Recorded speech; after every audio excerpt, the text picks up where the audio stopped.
অন্তর্বর্তী সরকারের বিভিন্ন পর্যায়ের আলোচনায় আপনার দল যেমন অংশ নিয়েছেন, তেমনি সংস্কার কমিটির সঙ্গে আপনারা কথা বলেছেন। নির্বাচন নিয়ে যে টাইম ফ্রেম দেওয়া হয়েছে, ডিসেম্বর টু ২৬ জানুয়ারি, জুনের মধ্যে নির্বাচন অনুষ্ঠানের কথা বারবার বলা হয়েছে। আমরা দেখলাম যে বেশ কয়েকদিন আগে অন্তর্বর্তী সরকারের মাননীয় প্রধান উপদেষ্টা ডক্টর মোহাম্মদ ইউনূস ঐকমত্য কমিশনের বৈঠক শেষে একটি সংবাদ বিজ্ঞপ্তি আসলো। সেখানে প্রথমে ডিসেম্বরের নির্বাচনের কথা বলা হলো এবং তাৎক্ষণিকভাবে সেটি আবার পাল্টে গেল, জুনে চলে গেল সেটি, ডিসেম্বর থেকে জুন। আসলে নির্বাচন নিয়ে কি এরকম কোনো দোলাচল চলছে যেখানে ডিসেম্বর অথবা জুন বা তারপরে এরকম কোনো ধোঁয়াশা তৈরি হয়েছে কিনা? ধন্যবাদ আপনাকে, আমাদের সিনিয়র সাংবাদিক সাইদ ভাইকে ধন্যবাদ, যারা শুনছেন তাদেরকে শুভেচ্ছা জানাচ্ছি।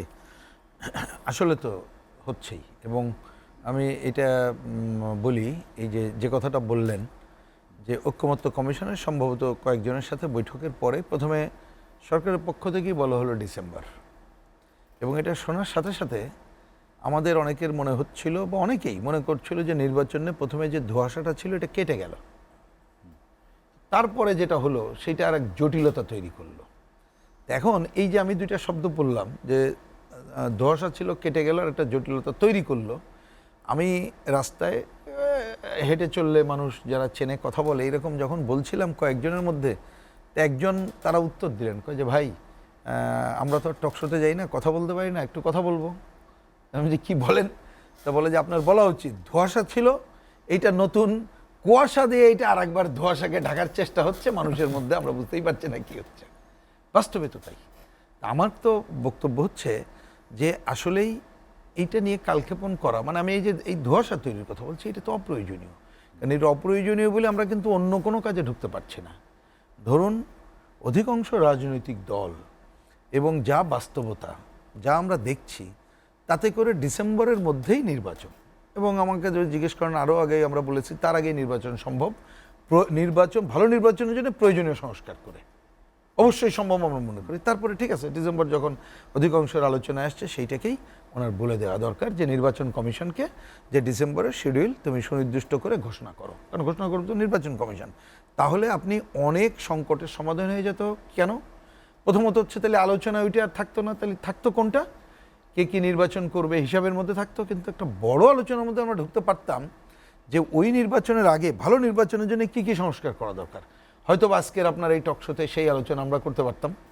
আমরা রাজনৈতিক দল কীভাবে বলি, সাইদ ভাই সেক্ষেত্রে পরিষ্কার করে হয়তো মানে আঙ্গুল তুলে রাজনৈতিক দলগুলোর প্রতি আরও ভালোভাবে বলতে পারতো যে তোমরা এটা চাও না, ওটা চাও না, এটা করা উচিত। মানে আমি বলছি জনগণও আমাদেরকে বলতে পারতো, আমরা এটা ঢুকতে পারলাম না।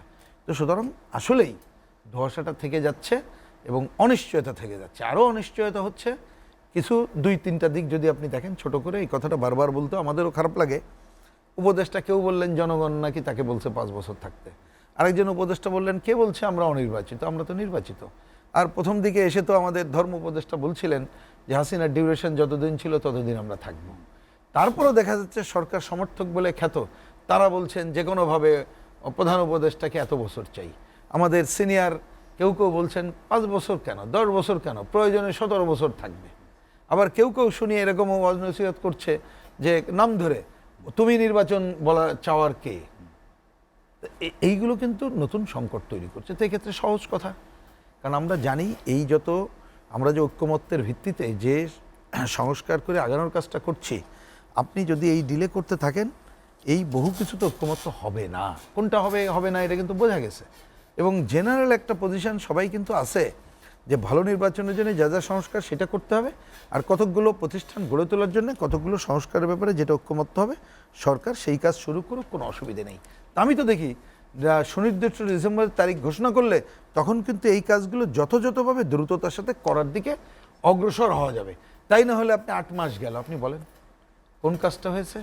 বরঞ্চ ওনারা এমন কতকগুলো কাজে হাত দিচ্ছেন যেটা কিন্তু মানে হাইলি পলিটিক্যাল বিষয়, প্রয়োজন ছিল না এই সময়। আমি বলি আমি হাইলি পলিটিক্যাল, এবং সেগুলো আপনি জাতীয় ঐক্যমত্য তৈরি না করে বা আগামীতে নির্বাচিত সরকার বা এই ধরনের রাজনৈতিক দল কীভাবে ভাবে সেটা না ভেবে যেটা করছেন, তাতে করে তো নির্বাচন তো সরকার এসে কী করবে একটা জটিলতা হবে, কিন্তু আপনি ওইটা বুঝেই একটা অনিশ্চয়তার দিকে যাচ্ছেন কিনা সেটা একটা প্রশ্ন। আরেকটা প্রশ্ন, এটা না তুলে আমরা পারছি না। অন্তত আমাদের দিক থেকে দেখবেন অনেকগুলো উপদেষ্টার নিয়োগ এমন জায়গায় হচ্ছে বিদেশ থেকে এনে এবং এইখানে আজকে জনমনে প্রশ্ন আসছে তারা এই দেশে নাগরিক কিনা। আমার কথা হচ্ছে এগুলো সরকার কেন পরিষ্কার করছেন না?